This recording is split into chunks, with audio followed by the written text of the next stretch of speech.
And everything is alright. I got a beat from Kim, and she could fuck all night. And I'm asking y'all, which part are y'all playing basketball? And I'm troubled. Last week fucked around and got a triple-double. I believe today was a good day.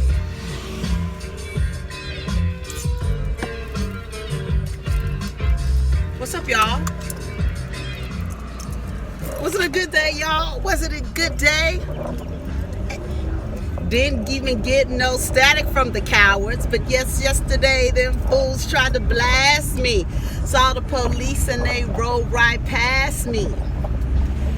Didn't even look in a nigga's direction as I ran the intersection. What's up, y'all? Welcome back to the channel. Hope everybody had a good day. It's Tuesday. You know, a bitch don't know what day it is, ever know what day it is. What's going on, y'all? What y'all want to talk about? I got shit to talk about. Let me turn this air on first. You know, I'll be hot. Let me get my notes. We got some shit to talk about. Oh, I want to talk about the Met Gala. It was so beautiful. Theme of the Met Gala was heavenly bodies and Catholic imagination. The people who stood out to me were Rihanna. She came looking like the Pope. The only critique I have of her outfit, although it's really great detail, was that I would have preferred her dress be to the floor, so as she walked it would look like she was floating. Cardi B looked beautiful. My only critique was that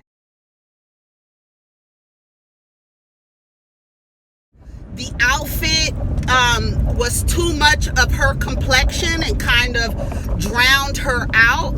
And I think in her pregnancy and her full goddess glory, she should have portrayed the Virgin Mary. I think, baby, let me tell you something. You talk about it would have been on the news, but I mean, the Virgin Mary was pregnant. I mean, what the fuck? So I think that would have been cute. But overall, she looked beautiful. And then they had a picture of her and Nicki Minaj together. I don't know. I felt kind of weird to see Nicki Minaj close to Cardi B's stomach, like her hand. You just don't let anybody touch your stomach when you're pregnant. You just don't do that. I didn't like Nicki Minaj's outfit. It was just regular, normal. The only thing that she had that was theme was the little draping little crown thing with the crosses all over it, over her head. Zendaya looked beautiful. She dragon slayer, killer of the demons. Solange, my bitch, I was looking for her.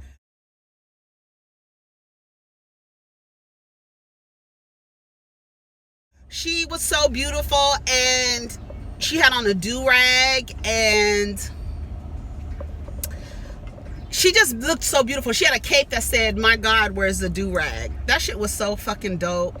She looked so beautiful. She had on black, heavenly, looking beautiful. Nice.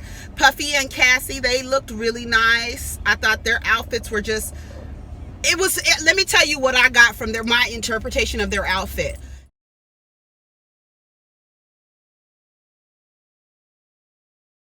You know, Cassie is a Virgo and Puffy is a Scorpio.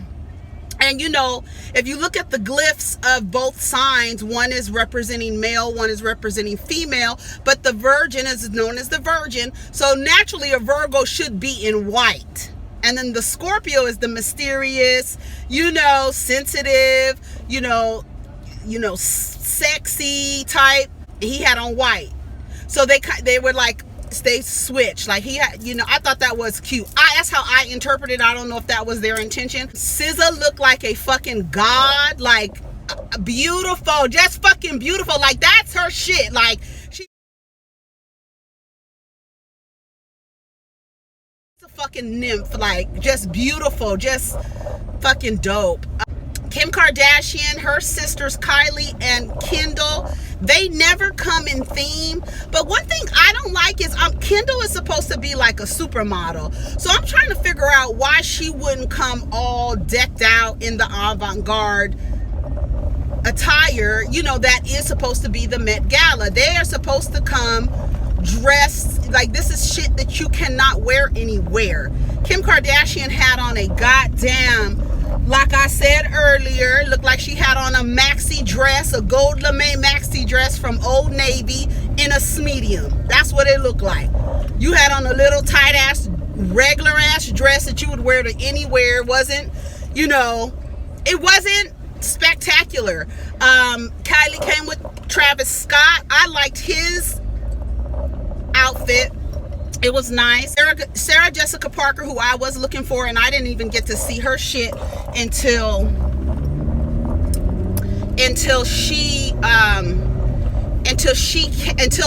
today.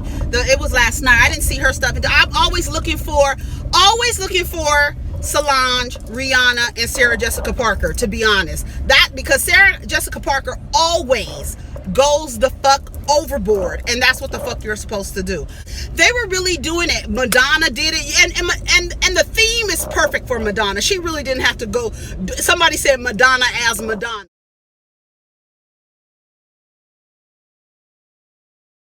I mean, she had on black and was just looking like, you know, Madonna. Like, that's her shit. You know, her thing with the Catholic Church has always been, you know, a theme. So Jared Leto, he looked like him. It was Jared Leto, Lana Del Rey, and Alessandro Michele from Gucci. They did that. Do you hear me? Lana Del Rey had wings on top of her head, baby. They looked so fly. And then, like, people were saying that Jared Leto looked like, you know, Burger King because he had on a crown and he has a beard and he just looked like it was perfect. Ariana Grande looked pretty. Everybody really did a good job. There was nobody that was just like ugly, you know what I mean? Lena Waithe had a fucking cape on with a fucking rainbow, baby. There is nothing more beautiful than going to a Catholic themed party with your goddamn rainbow on, bitch. I was so proud of her. I was like, yes, she did that. She fucking did that. And then Janelle Monáe looked beautiful. She looked like she had a damn crown on her head. And I don't know if Janelle Monáe and I can't remember her name, but she's been in all her goddamn videos. Tessa Thompson, are they going together or something? What's up with them? They've been together a lot. I don't know. But they all looked very nice. The thing was perfect, you know. Donald Glover, he looked nice. He was just regular, you know. He had on his little, you know, smoking shoes and little Salvatore Ferragamo shoes. So he looked nice. And, you know, he's been getting a lot of, he's viral because he had a video come out called This Is America. And this video came out on Saturday after he appeared on Saturday Night Live. And he did it. All the skits on Saturday Night Live were funny. Period. I don't think it was one that I was just like, Like when Tiffany Haddish was on Saturday Night Live, I was expecting it to be funny, and it was not funny. Like, none of her skits were funny, and apparently, like, they didn't go with the skits that she wanted to go with. I don't know, but Donald Glover is a writer, and so I'm sure that he contributed to some of the skits, because he did a real good skit about Kanye and all the things going on with Kanye, and how where you're supposed to be quiet, or the monsters. What was that movie called, A Quiet Place? I forgot what the name of that movie was, but they kind of reenacted that movie, and it was funny. He did a Migos skit. He really did a good job. But later on that night or early in the morning, he released a video called This Is America.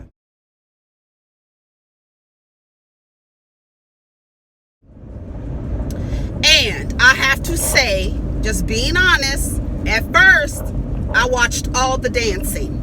because he was getting his motherfucking groove on with his shirt off. I love you. Let me tell you something. Let me tell you how much I love shit like that. Like, I'm doing what you guys don't want me to do, and I'm here and I'm dancing with my shirt off, and my hair is just defying gravity. I'm just doing what the fuck. I'm out here dancing. That's what I was looking at. Then I noticed all of this shit going on behind him. Like, what the fuck is going on? And it was just all of this chaos. All of this chaos, people killing themselves, him shooting. He was Jim Crow.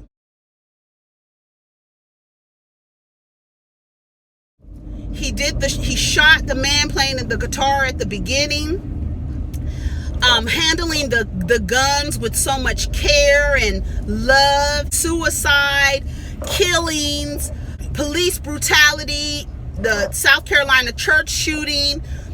Charlemagne did make a point that he did not like the fact that a black man was doing the killing when, historically, and we are seeing that the people who are more apt to mass shootings are white people. And I mean, it's just facts. He was saying like they should show both sides, but he forgets. Well, a lot of people forget that he's a caricature of Jim Crow, and Jim Crow was a character. First, it was a white man who did blackface and was like entertainment, right?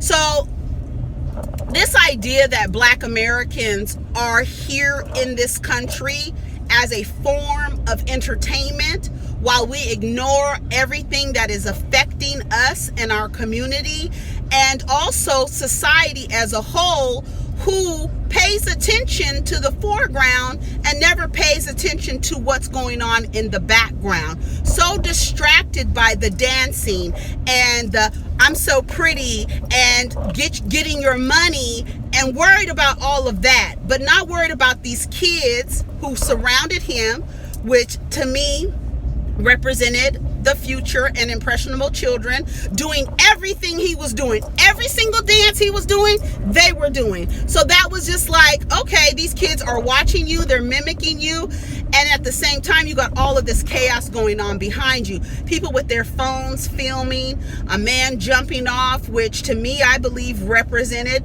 suicide. There's so many people who are going through mental illness and people are killing themselves, and people are not really paying attention because there is a stigma in the black and brown community, and really most people of color in the community. There's a stigma with mental illness. We know that. What else about that video? The white horse, death on the white horse being followed by a police officer. Listen, death is coming to you, and it's in the form of law enforcement. SZA was in the video. I do not know what do y'all think she represented in the video? I have no clue. All I can think is that they're about to do some work together. I don't know what she represented. There are a lot of people who are criticizing Donald Glover and his submission to society and the way that he's artistically expressing himself, because he's married to a white woman and has 2 kids. And back in the day, that were like anti-black and were like against black women. So now we have gotten to a place where if anybody has done anything, I think it's like 3 to 5 years, we're not allowing them a space to grow, which I think is very irresponsible. Because if I look back on your life and your journey 3 to 5 years ago, if it's still the same, you're whack and you're stagnant, and you probably shouldn't give any opinions on anything because you haven't changed at all. Whether you change for the worse or whether you change for the better, if you're still the same person you were 3 to 5 years ago, something is wrong. And nobody's giving people a chance to grow.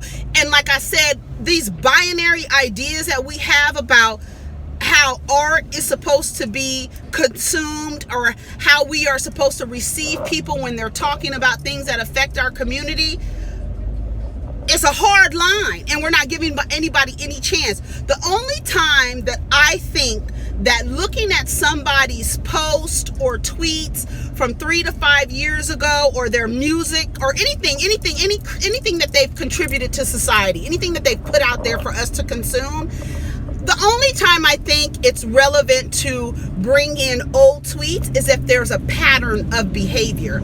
If I've told you 3 or 5 years ago that I felt this way about a certain group of people, and now I don't feel that way anymore, why wouldn't you allow me that space to grow?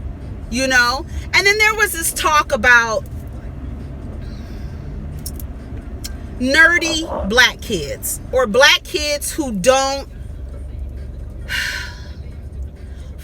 I'm just gonna say it, black kids who don't fall in line with stereotypical cultural ideas of how black kids are supposed to navigate, especially through their preteens and their teens and early 20s. There are a lot of black kids who have been told you talk white, or you dress differently. I was that kid, okay? I was that kid, went to private school up until the 9th grade. When I went to school with black kids, I was so fucking happy. So happy. But guess what? They didn't accept me. They didn't accept me because I spoke differently. They didn't accept me because I had been places they hadn't been. You know what I mean? And you dress weird. I wore tie-dye. I made my own jewelry. But I had dookie braids. So I'm like, okay. But it's funny because I was raised in a predominantly Latino community. I'd say 99.9% where I was raised, it was Latin. And but I still, like, I listened to, there's a radio station called 1580 K-Day that came on an AM dial, and it was all hip-hop music. And that's how I stayed close to my culture, was through the music. And when I got to this school and nobody accepted me, and I was made fun of, and even after I was accepted, I was still known as the earthy girl. She's a little earthy, you know. I still listen to all kinds of music. I just knew different things that a lot of the black kids in our group didn't know. I tell you when they accepted me. The black kids did not accept me until they found out I could dance.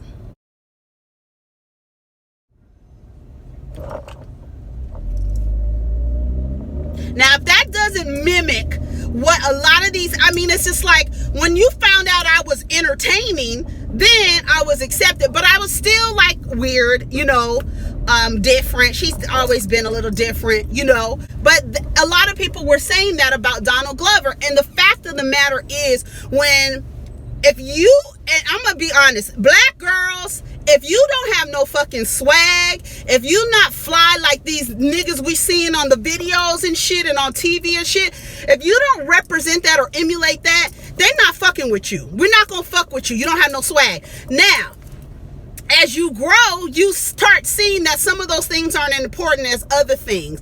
And that niggas like Donald Glover, niggas like Kanye West, niggas that wore pink, niggas that were into art, niggas that drew, you know, that all of that stuff, that artsy shit, wasn't appealing to black girls. Basketball, or you rap maybe, or you play some sports, but if you were into like alternative rock music, just all of these different things that weren't acceptable in the group, nobody looked at you.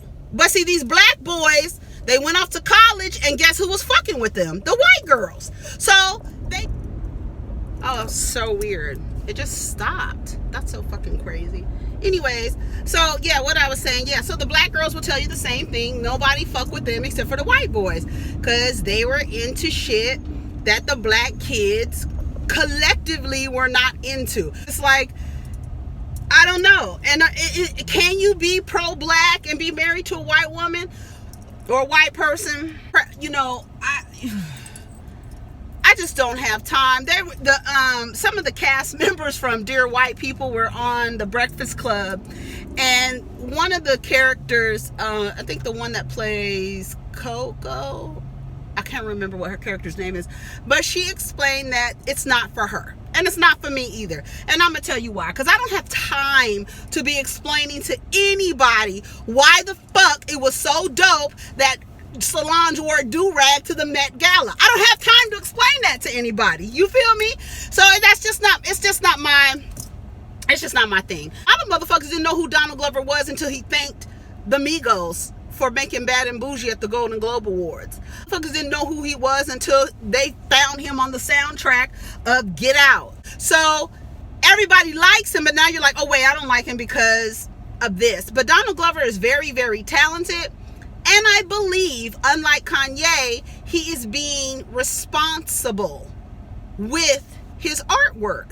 Now, a lot of people didn't like the shooting, and and that's what art is for, y'all. It's like, let's talk about the themes. Let's talk about why they're important. Let's talk about how you don't want to see the death and the violence. You just want to be entertained. And that is the theme of the video. This is America. You motherfuckers just want to be entertained. Nobody really wants to talk about gun violence. Nobody really wants to talk about mental illness. Nobody really wants to talk about how this boy just shot up this church, and how you guys handle these gun laws and worry about guns more than you worry about people. Nobody wants to talk about that. Just dance, nigga.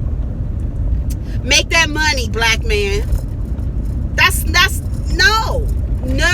Get the bag. Get the bag. Everybody worried about getting the bag. I thought the video was very good. I mean, it was just perfect, and I believe that it's perfect for these times. It captures what's going on in this world right now. So I would say, if I was Donald Glover, I would be happy and proud of my contribution to society, and that my art reflected the times that we're in. And 30 years from now, somebody can look at that video and be like, I mean, they was wilding out in America. This is America. Maybe it wasn't for white people. Maybe it was just for us. You understand what I'm saying? Like with Charlemagne saying, he didn't appreciate it's a black man with the gun in his hand killing all the people. Okay, that's fine. You know how they like to always say black on black crime, when we know that crimes happen intraracially. Intraracially, you kill who you're around. And if you go look at the statistics, black on black crime and white on white crime run neck in neck in percentages. So, but you're only going to be fed the numbers for black on black crime because it fits this narrative that black folks are inherently violent, and American history shows that white folks are inherently violent. The inception of this country, okay? So let's just be honest about it, and let's talk about it. You don't have to like his artwork. You don't have to like anybody's artwork. You don't have to like what anybody says.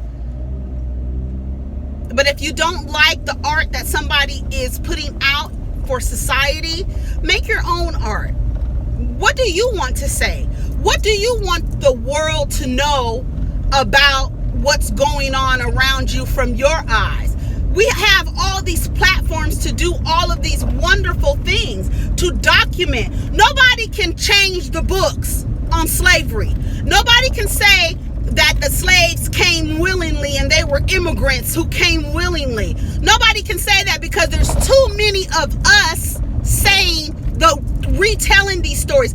That's why it's important. Now, we can talk about slave movies being made over and over again, which causes a lot of, I believe, PTSD in us, and just keeps reminding us, like, you guys were slaves, you guys were slaves. But we have to tell our story too, and all of us have all of these platforms that we have access to. Whether you're making videos, whether you're writing poems, whether you're making shorts, whatever you're doing, we're still talking about that. And now, unless they turn the internet off and erase the shit, we can still tell our story. So nobody can tell our stories like us. Now, can a black man married to a white woman tell the story? He's telling the story from how he sees America. This is his interpretation. This is his artwork. You do art for yourself, and the people it resonates with, it will resonate with. If you start making your art for other people, it's not going to be authentic. You're going to edit and change up how you express yourself, and nobody vibes with inauthenticity. Nobody vibes with fake shit. No matter how much this world and Instagram is putting it out there, nobody vibes with fake shit. It just doesn't work. You know, I thought it was a great video. I really did. I thought it was a great video. It was perfect because at first, like I said, I was looking at, but I'm the type of person that'll look at the background and everything. Basketball games, things going on, I watch the background, you know, and that's just who I am. People are like, I have a friend who will say, you know, you don't even know what's going on in the show. You're too busy watching the background. Nigga, that's what you need to be watching. What's going on in the goddamn background. Because that's where all the shit is happening. All the chaos, all the confusion, all the death, everything. I thought it was a great video. What did y'all think? Put it in the comments. Ciao. Here's my thing about Khaled. Okay, Khaled said on the Breakfast Club 4 years ago, 3 or 4 years ago, that I wish this bitch would stay in her lane. 3 or 4 years ago, that he did not give his wife oral pleasure because he is the king, and the way he shows his appreciation to her is by taking care of her. And that, but he expects oral pleasure from her. Now, I don't know if he was lying or he was just saying it. I really couldn't tell. I don't know how to read Khaled. I just don't. It could be possible that he was lying because it truly is none of our business on whether he eats his wife out or not. It's nobody's business. It's really no one's business. And if you're in an interview and somebody asks you an inappropriate or a question, like Charlamagne asks questions, if you want to lie because you don't want them to know, that might have been what he's doing. Like, this is none of your business, and that's something that is held between us two. And I don't know. I just don't think, I don't think it's fair. You know what I'm saying? It's just not fair. And there's some people who don't like it. You a fool. I don't know why you wouldn't like that, but you know, there's some women who don't like it, but maybe she doesn't like it.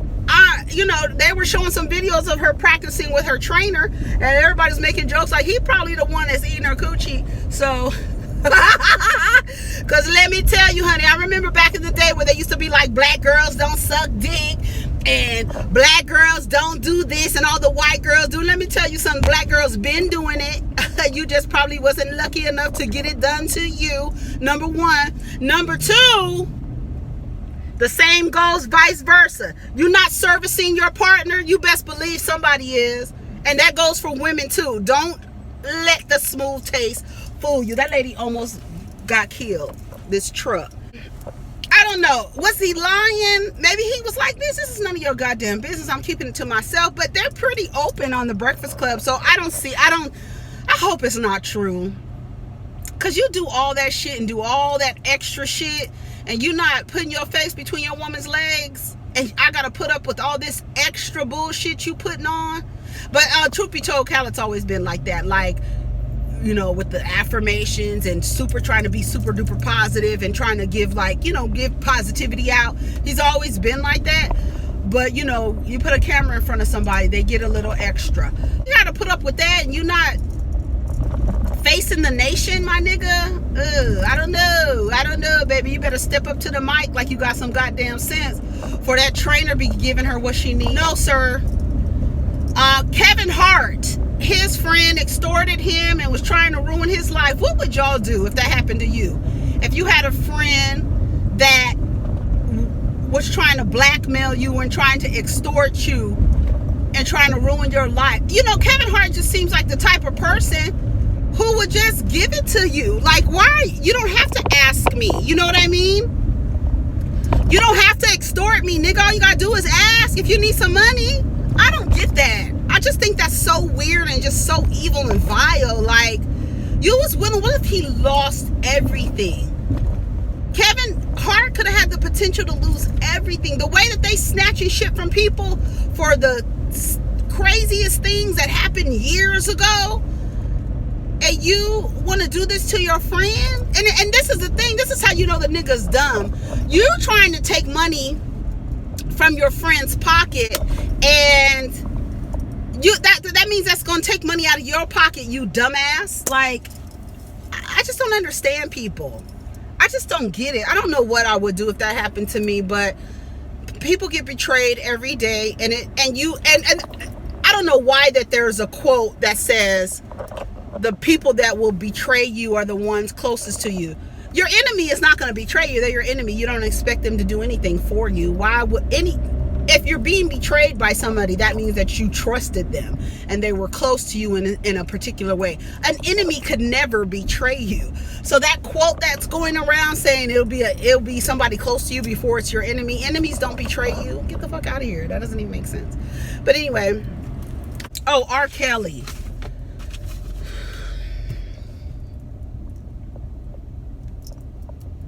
I'm really not really concerned too much about R. Kelly. Who I am concerned with are people who are on his team.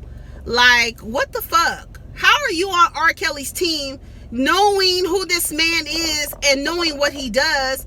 How in the world are you still on his team working for him when you know, you've seen it? Are you working for him? That's who I want to talk to.